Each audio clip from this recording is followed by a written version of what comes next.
ഓം വെങ്കടേശ്വരായ നമ. എല്ലാവർക്കും വൈകുണ്ഠത്തിൻ്റെ പുതിയ വീഡിയോയിലേക്ക് സ്വാഗതം. ഇന്ന് പ്രധാനമായിട്ടും ഈ വീഡിയോ ഇടാൻ കാരണം കന്നിമാസത്തിലെ ശനിയാഴ്ചയാണ്. ഇന്ന് നമ്മൾ ഭഗവാനെ വിളിച്ചാൽ ഏറ്റവും കൂടുതൽ അതിന് പവർ കൂടുതലുള്ള ഒരു ദിവസമാണ്. അതായത് നമ്മളുടെ പ്രാർത്ഥനകൾക്കെല്ലാം വേഗത്തിൽ മറുപടി കിട്ടുന്ന ഒരു ദിവസമാണ്. വെങ്കടേശ്വരൻ സർവ്വസമ്പത്തിൻ്റെ അധിപനാണല്ലോ. നിങ്ങളുടെ സാമ്പത്തിക ബുദ്ധിമുട്ടുകളുടെ പരിഹാരത്തിനും കോടീശ്വര യോഗത്തിനും വേണ്ടിയിട്ട് ഉള്ള ഒരു മാർഗമാണ് നാം ഇപ്പോൾ ഇവിടെ പറയുന്നത്.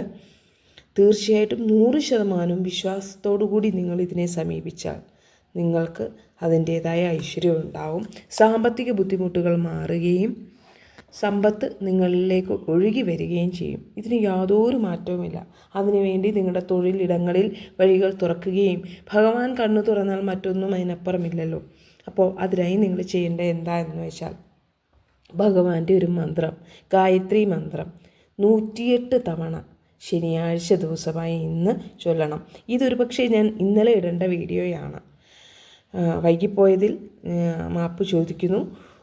കാരണം ഇന്നിട്ടതിന് ശേഷം ഇതിന് ശേഷമെങ്കിലും നിങ്ങൾ കേൾക്കുന്ന ഭാഗ്യമുള്ളവർ കേൾക്കുകയും അത് ചൊല്ലുകയും ചെയ്താൽ നിങ്ങൾക്ക് നിങ്ങളുടെ എല്ലാ സാമ്പത്തിക ബുദ്ധിമുട്ടുകളും മാറുന്നതായിരിക്കും. വെങ്കടേശ്വരനെ പ്രാർത്ഥിക്കുന്നതിനൊപ്പം തന്നെ ലക്ഷ്മി ദേവിയെ, മഹാലക്ഷ്മിയെ പ്രാർത്ഥിക്കാൻ മറക്കരുത്.